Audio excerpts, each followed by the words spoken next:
Hey, salut tout le monde. Aujourd'hui, on parle PPS. PPS, I love it. Aïe, aïe, aïe, aïe, aïe. Aïe, aïe, aïe, aïe. Aïe, aïe, aïe, aïe, aïe. Aïe, aïe, aïe, aïe. PPS, définition, PPS, fonction, PPS, évolution. Alors, je vous le dis tout de suite, c'est pas le fait que le PPS passe à 5 € à partir de janvier 2026 qui me pose problème. En fait, c'est pas les 5 € qui me posent problème, c'est le PPS, c'est tout. Voilà, juste le PPS.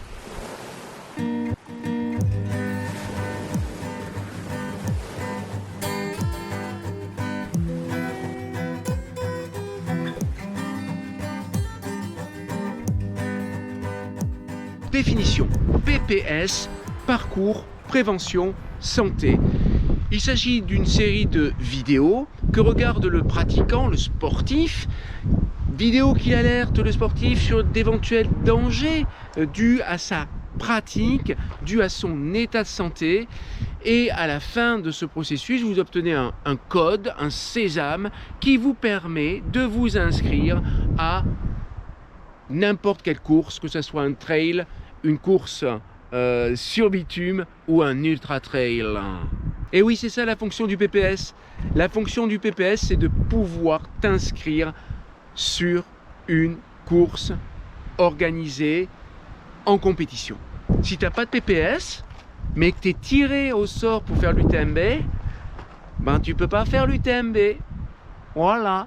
Avant d'aller plus loin, on se rappelle qu'il y a eu un temps où on allait passer une consultation médicale avec notre médecin traitant, notre médecin généraliste. Et à l'issue de cette consultation médicale, nous avions, ou pas, un certificat médical de non-contre-indication à la pratique de tel ou tel sport en compétition. Et c'était ce certificat médical qu'il fallait envoyer à l'organisation d'une course pour pouvoir participer à cette course. Ce certificat médical, il avait une validité d'1 an.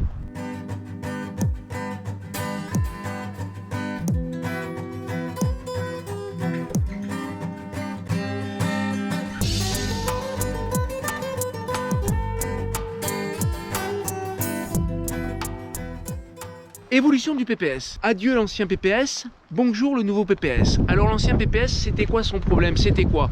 Ben, oui, je vais vous dire quel était le problème de l'ancien PPS, du PPS tout court. Mais enfin, sur le papier comme ça, il n'en avait pas le PPS. Pourquoi? D'ailleurs, personne s'est vraiment plaint quand le PPS a été mis en place. Je me suis dit, tiens, je vais faire une vidéo, ce truc PPS qui remplace le certificat médical, ça va pas. Bon, j'ai jamais eu le temps de faire la vidéo. Je rattrape un peu le temps perdu parce que là, avec le nouveau PPS et l'histoire des 5 €, il y a pas mal de réactions. Donc, cet ancien PPS, ben, il est gratuit, mais il avait une durée il avait une validité, une durée de validité de 3 mois. Donc, ben, si tu fais 4 courses dans l'année, sauf si ces 4 courses elles sont sur les mêmes 3 mois, ben, tu étais amené à refaire, je sais pas, un certain nombre de fois ton PPS, ton parcours prévention santé. Mais tout ça, c'est fini, parce que le nouveau PPS, c'est mieux. Bon, d'abord, il est plus gratuit, il va coûter 5 €. Très honnêtement, je dis pas que 5 € c'est rien, mais tout le monde lève, il y a une levée de bouclier sur ces 5 €, mais il n'est pas là le véritable problème. Franchement, il n'est pas là. Donc il va coûter 5 €, je suis plutôt contre, hein. Enfin je suis totalement contre, je vais vous dire pourquoi. Et après, oui, il a une durée de validité, il aura, ce nouveau PPS, une durée de validité d'1 an. Waouh, comme le certificat médical. Bah pourquoi on ne refait pas un certificat médical alors? Enfin je sais pas, on va revenir là-dessus. Et aussi il donnera lieu, et ça c'est bien, à une assurance de responsabilité civile. C'est le seul point positif que je vois dans toute cette affaire.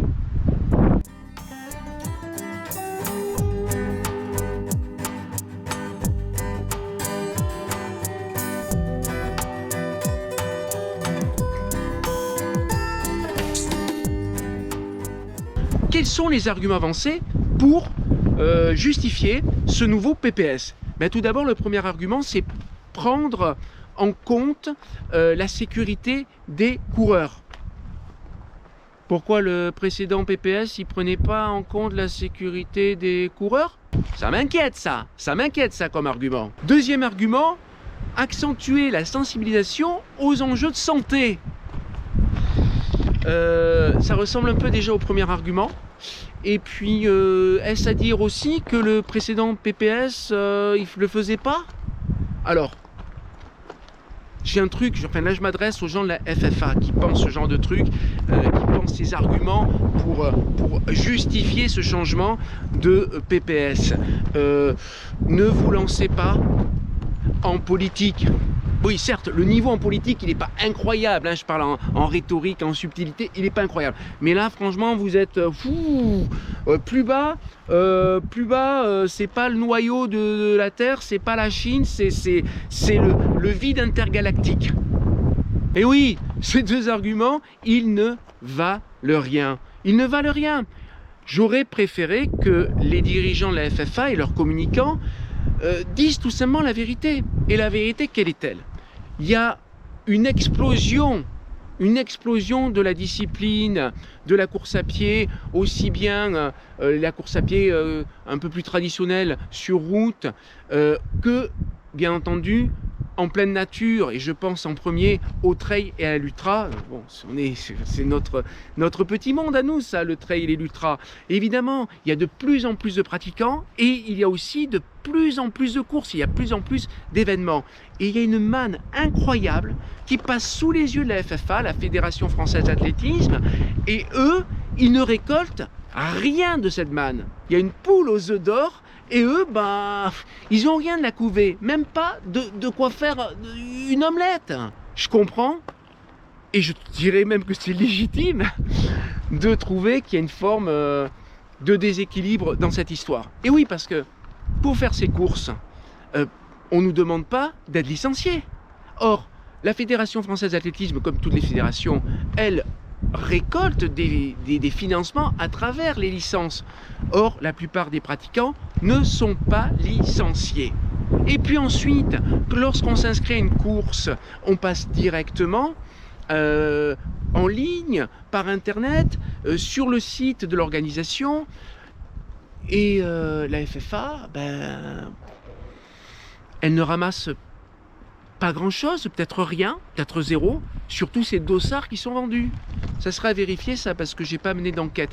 Mais j'imagine que la FFA ne ramasse rien sur tous ces dossards qui sont vendus de plus en plus cher. Oui, Guillaume, je me suis inscrit là aux 67 km, vendu 95 €. Quand j'ai commencé le trail il y a 10 ans, maintenant 9-10 ans, la règle c'était 1 km, 1 €. Là, 67 km, 95 €.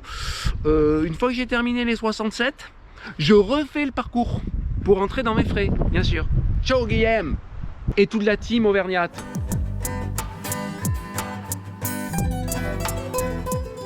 Le mieux, c'est de dire la vérité. Et surtout, le mieux, c'est de ne pas prendre le prétexte de la santé des coureurs pour ramasser un financement. Ça va pas du tout. Parce que ce PPS, et c'est le vrai problème, comme ce n'est pas une consultation médicale, ça ne vaut pas grand-chose. Qu'est-ce que ça vaut? 3-4 vidéos par rapport à un examen médical en termes de santé, de prise en compte de la santé des pratiquants. Ces quelques vidéos, elles valent rien par rapport à ça. Parce que votre médecin traitant, votre médecin généraliste, il connaît vos antécédents familiaux, il connaît vos antécédents médicaux. Il va procéder à un examen respiratoire, il va procéder à un examen cardiovasculaire, il va prendre votre tension, prendre votre pouls, il va vous poser quelques questions sur votre état de santé. Ça a une véritable valeur et c'est ça, prendre soin de la santé des coureurs. Donc il faut rétablir ce certificat médical si vraiment votre but c'est la santé des sportifs. Et voir une fois son médecin traitant dans l'année qu'on fait de l'ultra-endurance, là je parle de l'ultra-endurance en particulier, c'est indispensable. Mais il faut aussi faire d'autres examens. Par exemple, c'est bon de faire un test d'effort. Je vais en faire un dans pas longtemps d'ailleurs, je pourrais en parler. Bon, pour être complet sur le sujet, je dirais aussi qu'avec ce nouveau PPS, il y aura une plateforme qui va être créée dans laquelle vous allez pouvoir entrer vos performances, entrer vos parcours, voir votre évolution. Ça rappelle un truc, ça rappelle, j'ai l'impression qu'ils sont en train d'inventer l'eau froide, la FFA. Ça rappelle un truc où je ne suis pas d'ailleurs. J'y suis pas pour différentes raisons. Je suis désolé Cédric, j'y suis pas pour différentes raisons. Déjà, j'ai pas envie de télécharger mes parcours sur la montre et tout. J'ai jamais rien compris. Bon voilà. Et bon bref, ça existe déjà quoi. Ça c'est rien de plus. Et puis surtout, il y aura aussi un contenu coaching santé. Voilà. Enfin moi, quand tu mets coach et santé côte à côte, je suis pas spécialement convaincu. Non, attention, non, je veux pas qu'on me fasse dire ce que j'ai pas dit. Pas tous les coachs sont attirés par l'argent, pas du tout. Moi, j'en connais un de coach, il est comme ça, il est vraiment altruiste. D'ailleurs, si vous en connaissez, vous aussi, des comme ça, c'est sans doute le même. Tu sais, les coachs là qui te font des conseils pour faire je sais pas quel ultra et qui au maximum ont fait 40 bornes en tirant la langue. Comme un mec qui fait des murs pas droits, qui vient t'expliquer comment on monte un mur. C'est... Enfin, je sais pas, chacun fait ce qu'il veut, c'est ça qui est magique.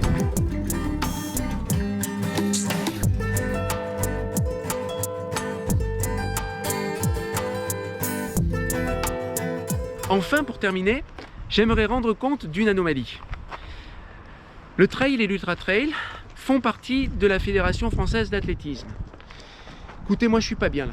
Je suis pas bien parce que pour moi le trail et l'ultra trail c'est pas le stade, c'est pas la piste, c'est plutôt le sentier, c'est plutôt la nature, ouais. C'est la montagne quoi, c'est le grand air. Bon, je pense que cette discipline devrait plutôt être prise en charge par la Fédération française de montagne et d'escalade et du coup de trail. Ça s'appellerait la FFMET. La FMET. Voilà. Je vais prendre ma licence à la FMET. Ou sinon, je vais arrêter de faire des courses. Comme ça.